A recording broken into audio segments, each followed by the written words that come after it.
Our 1000th episode is coming out in June, and I know you want to send me a present. You probably want to Venmo me some money or do something, but you don't have to do that.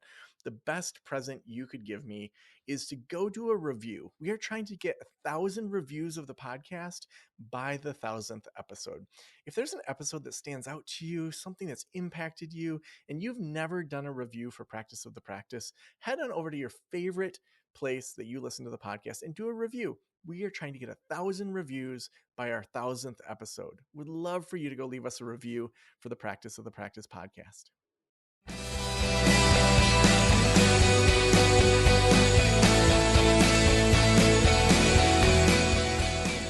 This is the Practice of the Practice podcast with Joe Sanok, session number 990.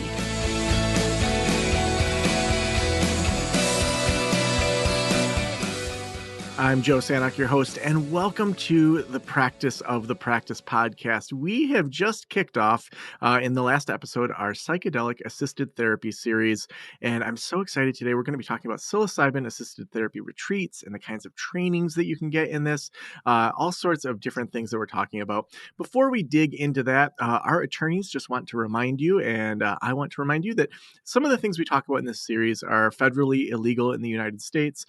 There's a lot that the FDA is starting to change with that, but always consult your own attorney in regards to what you're planning to do. This is for informational purposes. Today, we're going to be talking about all sorts of different things with Catherine Warnock. Now, Catherine is part of Mariposa Counseling Center, which offers individual, couples, and family counseling in the traditional sense. In addition, they offer plant therapy life coaching to include dosing, microdosing of cannabis, herbal medicine, and psilocybin. Psilocybin-assisted therapy retreats are conducted mostly in Colorado to help individuals resolve trauma and the accompanying issues that result from unresolved trauma, such as depression, anxiety, PTSD, anger, relationship issues, shame, guilt, and self-esteem. Catherine, welcome to the Practice of the Practice podcast. Thank you for having me. I'm so excited to have you on the show. And I'm really excited about what's happening in the movement around psychedelic assisted therapy, where more and more training and standardization and discussions about just so many different things around it. And even just doing this series and just hearing from different people that are a part of this movement. I would love to just hear a little bit of your origin story in regards to how you got into retreats. How did you get into, taking the therapeutic approach to Sure. these types of ceremonies? Sure. Yeah. So I have been a counselor since 2015. And one of the things that I really did focus on, even in the beginning, was transformation. I think talk therapy is very valuable for self discovery, self awareness, but to actually affect change in people's lives, to actually help them be relieved of their trauma, their PTSD, anxiety, depression, I've always focused more on the transformational modalities, things that involve what I call memory reconsolidation. Examples include EMDR, IFS. I've actually developed even my own method called emotional triggers treatment. But these are all modalities that actually do neuroplasticity of the brain. There's actual changes that occur with new pathways that allow people to actually, gain unstuckness and relief from the experiences they've had in their life. And my own personal journey is that I actually was diagnosed with depression when I was about 19. I am 55 now. And I had been on antidepressants for about 25 years of my life, fully expecting to be on them for the rest of my life. And okay with that. Just I had come to a place of acceptance around that. But then I actually did get cancer about 3-4 years ago, which really changes everything for a person. You really start examining things. And one of the things that I was researching was these end of life techniques and these studies, these clinical trials that were being done, mostly at Johns Hopkins University as well as in Canada, around psychedelics. And I thought, wow, I was looking at the research and I was looking at the data and seeing how it was really helping people resolve things like the main things I saw with cancer was anger, fear, guilt, and shame. And I thought, wow, so there's some memory reconsolidation going on here of some sort. Um, I then, of course, decided to research it. I actually ended up going to Canada to get trained at Theracell as to how to actually use this therapeutically. And eventually did go ahead and used it myself because, well, I'm not going to expect anybody else to believe that this works if I don't try it myself. And from my journey, I've actually been free of antidepressants for a year now. I have no depression. I actually thought my depression was genetic, mostly because I was raised in a family where there's lots of depression. Parents, grandparents, aunts, uncles, etc. And what I've pretty much learned through my personal journey with psilocybin is that most of my depression was just trauma. It was just trauma related. And once I was able to kind of to clear that through the use of psilocybin, which kind of circling back to memory reconsolidation, I haven't found anything to be more powerful when it comes to neuroplasticity than psychedelics. All the modalities that exist out there are really, really good, and they do affect change. But sometimes there's some subconscious resistance that happens, and psilocybin cuts right through that. And so I'm proud to say I've been antidepressant free for a year. And I did have some emotion regulation issues shortly after getting off antidepressants because, well, antidepressants numb you. And so that is a part of it. But now I do not have any depression. And so when I started realizing, wow, this does something that I haven't been able to find any other modality that does the same, that's when I started, like I said, when got trained, started kind of integrating more into the community. I attend, like weekly peer groups, that kind of thing. And then I started having clients ask me, when are you going to do this? When are you going to offer this? I work both in Colorado and New Mexico, and I was having clients in both locations. Colorado, mostly because it's decriminalized, and New Mexico, mostly because it's the land of enchantment. And people are asking about this. And it got to the point where they're like, look, we're going to do this, like with or without you. And I thought, well, I'd rather have, provide best practices and a safety around these for clients. And it's been absolutely unparalleled in the healing and growth that I've seen in the retreats that I've been doing over the past year to year and a half. I've also been doing a lot of trainings where I also incorporate experiential experiences for practitioners. And it's just been unbelievable. Mm. Now, for the retreats, are you also doing solo sessions, or is it just group retreats? Yeah, no, we do offer private retreats. Obviously, those are going to cost more. But I also want to make it really clear that when I say a group retreat, it doesn't look very much like what you see like in Costa Rica or Jamaica. Those are very much kind of more spiritual shamanistic focus, which they're fantastic. I'm not saying anything negative about them, but we focus on trauma resolution and self-awareness and self-exploration. So we're kind of doing things in more of like a private setting. So even if it's a group situation, everybody is still getting their own space, their own bedroom. Mm-hmm. I rent an Airbnb. Everybody has their own space so that they're not having to overlap their experiences with other people. I always make sure, like, I have co-facilitators. I'm never doing this alone. We're making sure that everybody is safe. But yes, we do offer private as well as group. The only difference really is that how many people are we sharing the costs with, essentially. Yeah. Now, take us through kind of, and I know that this is a huge planning. There's lots that goes into it. We're only going to Yes, scratch the surface, but just so right. that people kind of get an idea of the typical kind of arc Sure. of Yeah. someone's interested, they reach out to you. Like, are there pre-sessions? Then they come to Yes. the retreat. Are there Right. post-sessions? Just so they kind of have kind of Yeah. like a skeleton of kind of a Yeah. framework of how that flows for Great. you. Yeah. Great question. So, obviously, we do not just dose people and then that's it. That would be very irresponsible. That's not really preparing people properly. Um, what they have discovered in the clinical trials and the research is that setting, and integration are critical to this experience. And set and setting occur in advance. So not only do I assess people because there are contraindications and risks that I will rule people out if they don't qualify, because we are all about safety.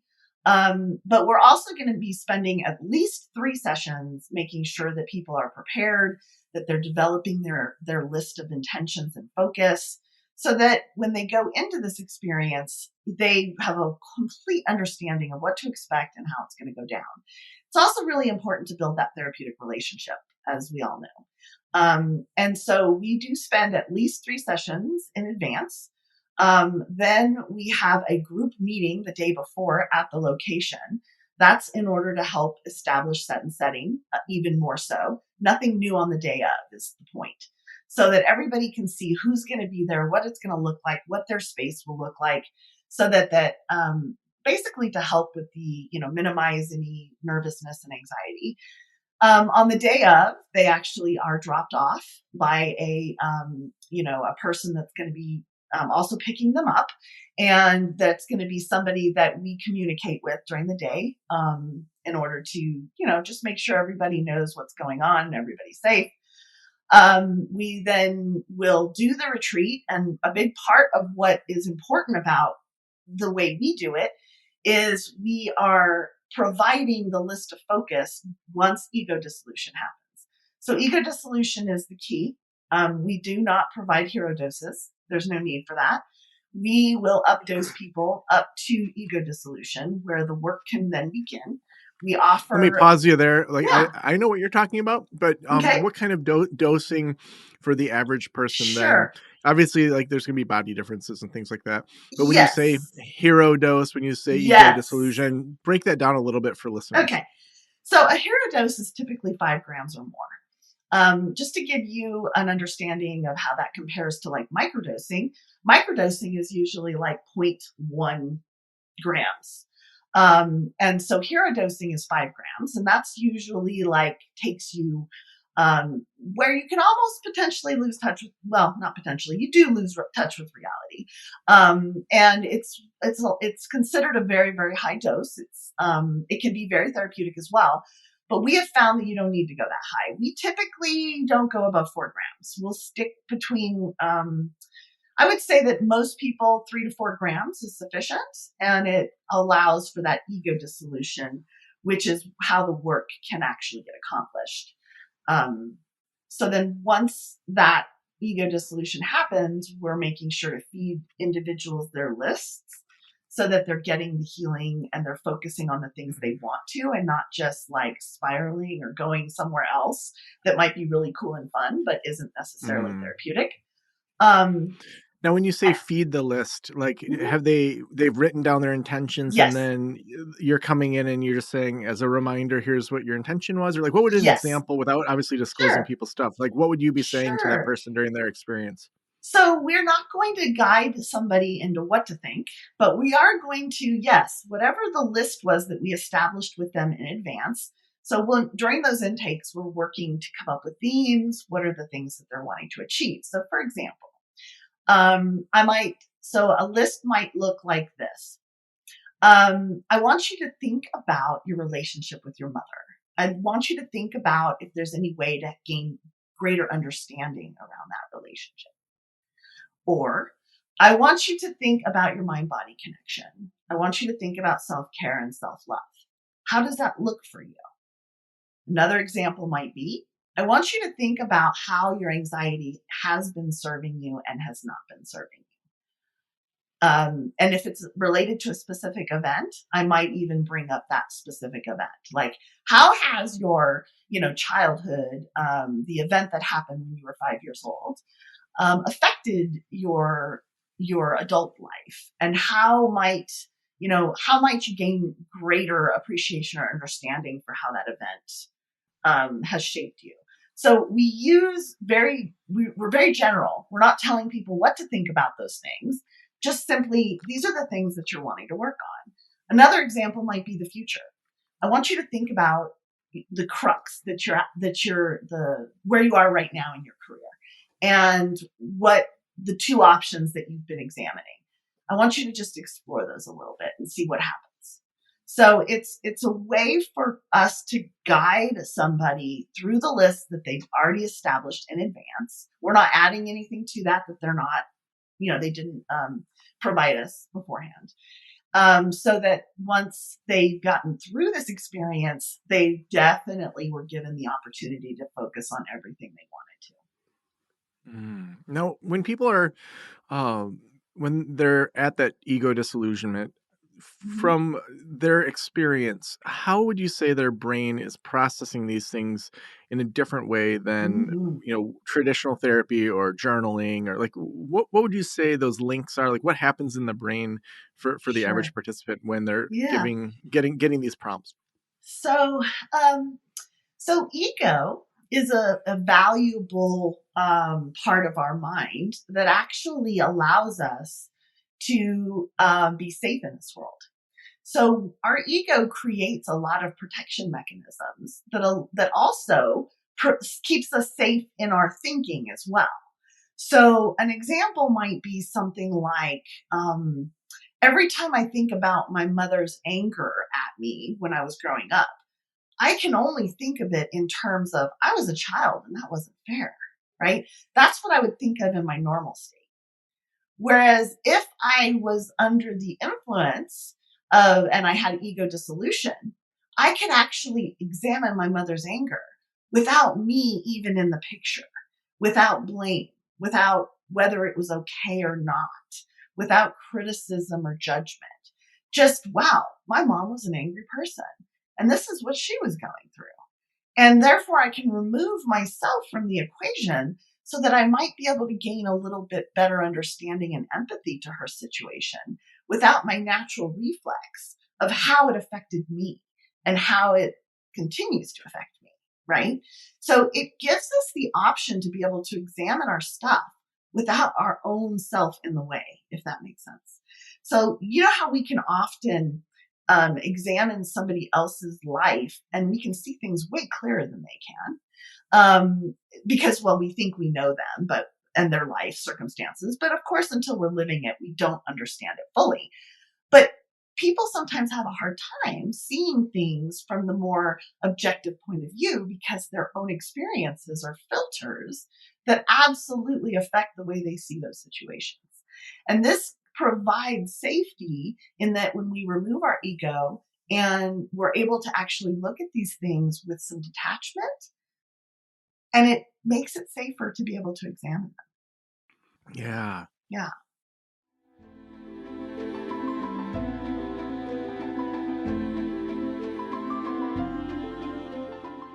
Imagine the impact you could have with your clients when you are able to practice the most cutting edge modality available today.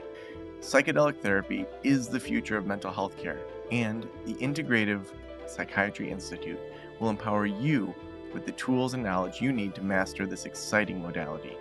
IPI's comprehensive training and in person experiential practicums will elevate you both personally and professionally. This in depth curriculum is the gold standard certification in the field. When you join, you will step into a global community of thousands of innovative colleagues who are integrating psychedelic therapy into their practices. Visit psychiatryinstitute.com/apply, where you will find all the information you need about IPI's training. And when you visit psychiatryinstitute.com/apply, you will also receive IPI's free e-report on the current state of psychedelic therapy, so you can get the most up-to-date information immediately. Again, that's psychiatryinstitute.com/apply to learn more about the training and get your free report. So on the day of, as people are coming out of the experience, what happens Mhm. next?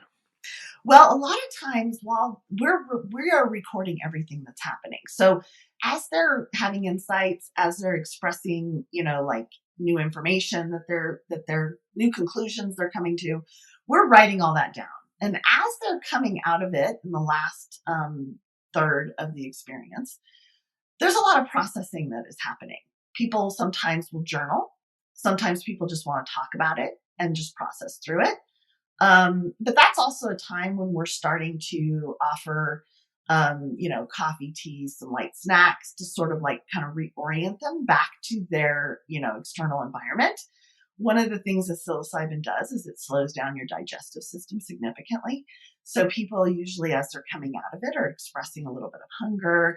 They're reorienting themselves to the world, and so we're there to just again provide them safety, document everything that they've experienced. Because the one thing I didn't get to finish talking about before, which I think now is a good time to bring that up, is integration. Integration occurs afterwards. So, in addition to the 3 intakes, the group meeting, the retreat, there's integration that happens afterwards. And I include a minimum of 2 integration sessions. So, once this experience has happened, the brain is going to demonstrate neuroplasticity for 30 days, which gives us 30 days to do the integration work. And what is integration? A lot of people are like, what is that? Well, essentially, it's allowing the clients to take their new insights and make sure that they incorporate them into permanence, so that it's not just this little thing that happened where they had this moment of different understanding and then they end up just going back to the way things were. In order for this to be successful, integration has proven through the scientific research to be absolutely fundamental and critical in order to allow the new thoughts and feelings to actually turn into new behaviors. And so I actually, as part of the retreat package, I require integration because I don't want anybody, like just bowing out of that, because it's such a critical part of the process. Yeah. I think if you don't have that integration, it can be so disorienting, and also there can be major life changes or jumps or things that, you know, someone that's like yourself that's been trained can say, okay, let's sit with that for a bit. Let's not Mm-hmm, conclude right away that that's the only meaning. Are there any mm-hmm, mantras during the experience that you give people if they get in a tough spot? So like my guide mm-hmm, gave me, be here, stay here, don't mm-hmm, conclude. And that's mm-hmm. been something that's been really valuable, not just in experiences, but also Right, outside of there. To even just the don't conclude that this is the only message or this is the only thing that's happening. Are right. there any things that you give to Yes, people as they go into those experiences? there's 2 things. There's 2 things that I say a lot. The first one is float with it. I like float with it because it's a way of like leaning in, but it doesn't necessarily use the word surrender, which can be triggering for some people.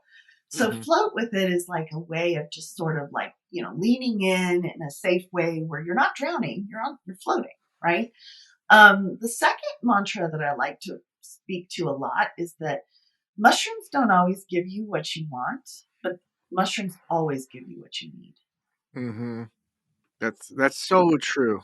Yes, people can go into it with expectations of, well, I want to clear these things. But sometimes mushrooms go, you know what? You can't do that until we first deal with whatever this other thing is. And mushrooms will, like, you can have the best list and the most thought out list, but ultimately mushrooms are going to hand you whatever it is that is getting in your way.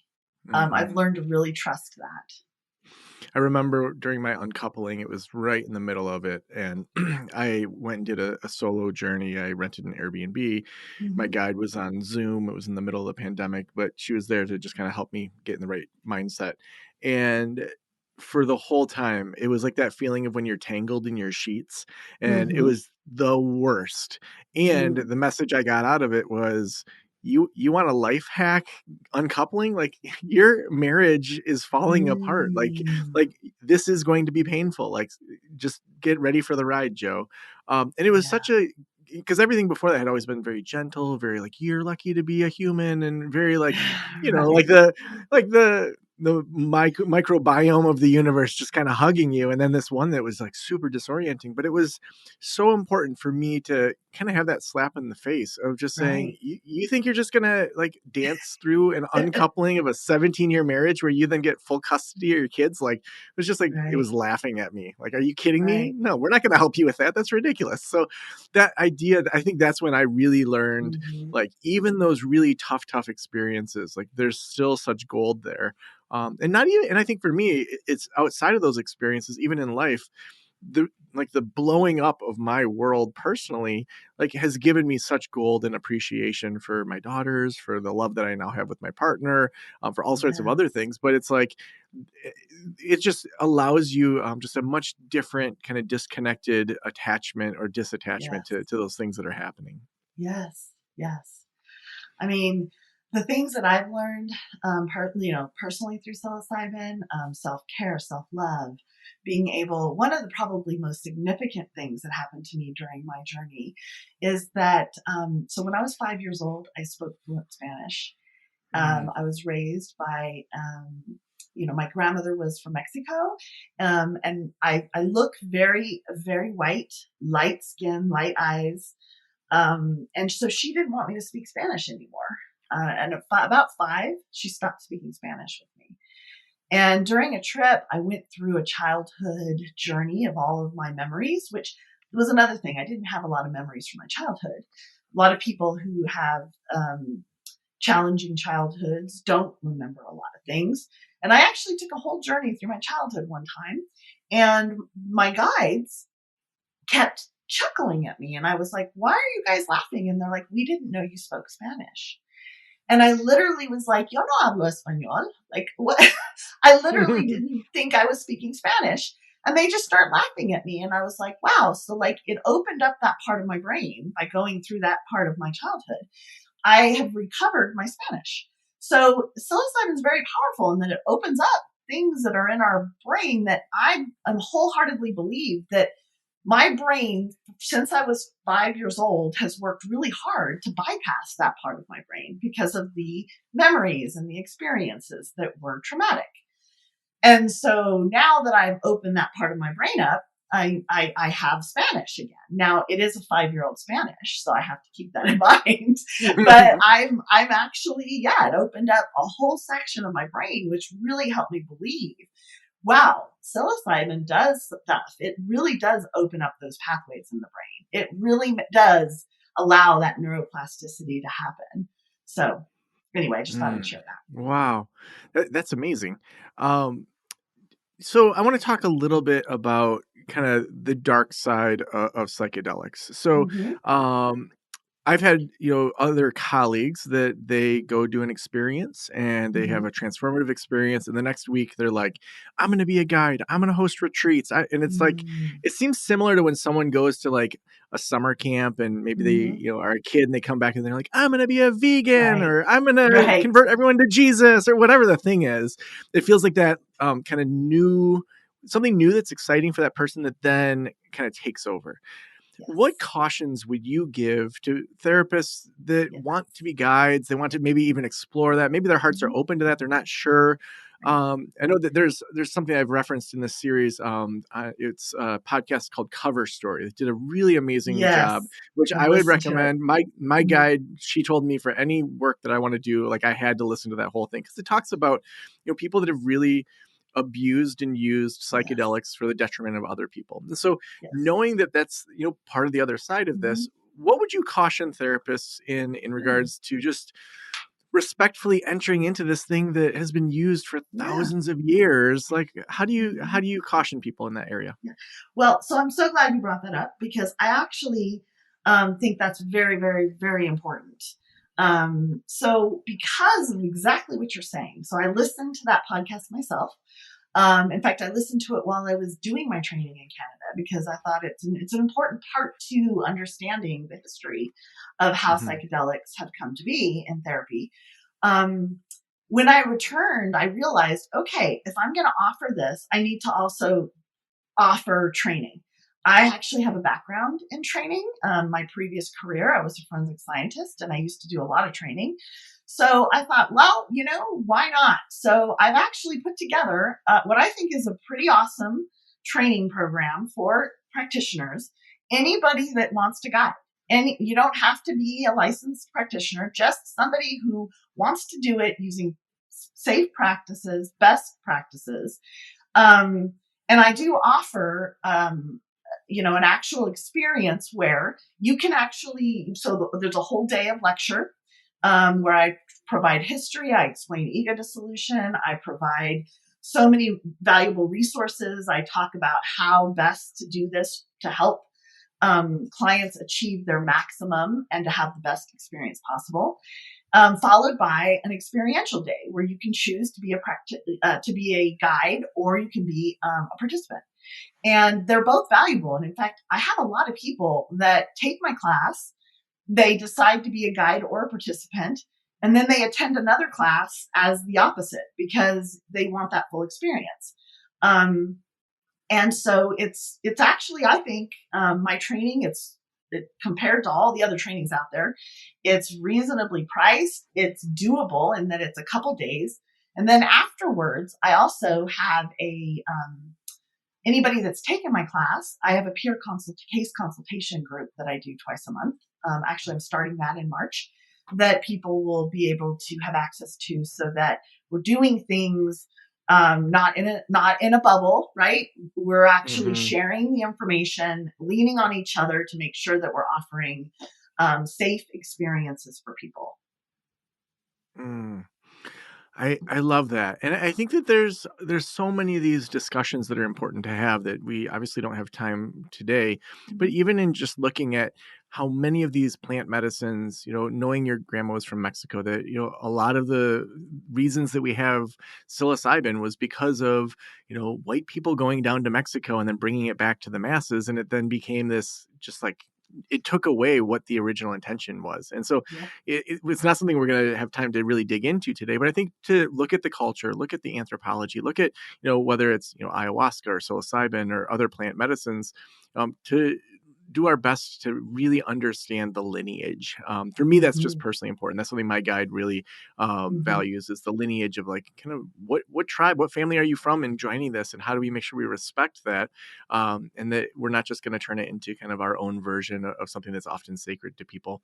But that's a much bigger conversation that we could do a whole nother podcast discussion on. That's for The sure. last question I always ask is, if every private practitioner in the world were listening right now, what would you want them to know? That mushrooms is a very powerful healing medicine, that it needs to be done in a specific way in order to have the positive results. The thing about recreational use is you might get therapeutic side effects, but recreational use does not necessarily provide the safety nor the dive in kind of experience. One of the big things I just want to say briefly is that using the voice takes you out of actually activates your default mode network. And so a lot of recreational experiences, people are talking, they're having fun. Where therapeutic, it literally looks like you're sick in bed for the day, where you're diving internally. You're not using your voice. We use hand signals. We're trying to maximize the ego-dissolution in order to get the best experience possible. So I would just say overall, safety is important. In order for us to spread the healing, we have to have positive outcomes. And having anything less than complete safety risks negative outcomes. And I'm not interested in that right now. I want nothing but positive outcomes so that we can get, things changed at a legal level. So awesome. So if people want to connect with you, connect with your work, maybe get training, where should we send them? My website's great. You could also either email or call or text me. So the website is mariposacounselingcenter.com. I have practitioner trainings up there. I've got the retreats up there. My phone number is 575-201-3334. And my email address is Catherine@mariposacounselingcenter.com. And Catherine is spelled like the classical CATHERINE. Thank you so much for being on the Practice podcast today. Thank you so much for having me. And thank you so much for doing this. I'm all about right now educating. I'm excited because New Mexico literally 2 days ago passed an initiative to finally have people start examining this and trying to create better pathways for people. So I'm just grateful that you're giving me the time and space to talk and educate. Thank you. Yeah, absolutely. Love getting this information and training out to the world. Thanks so much.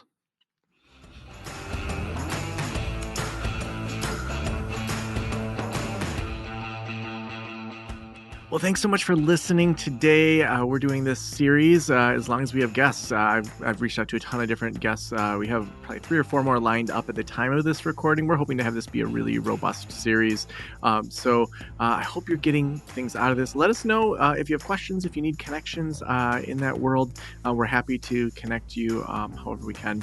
And we could not do this show without our amazing sponsors. If you're like me, you like to gather a lot of information before you make a new decision, like adding a new modality to your practice. That's why I'm so excited that our sponsor for this series, the Psychiatry Institute, has put together an amazing e-report called The Current State of Psychedelic Therapy. You can get that totally for free over at psychiatryinstitute.com/apply. That's where you can get that free report, The Current State of Psychedelic Therapy, again over at psychiatryinstitute.com/apply.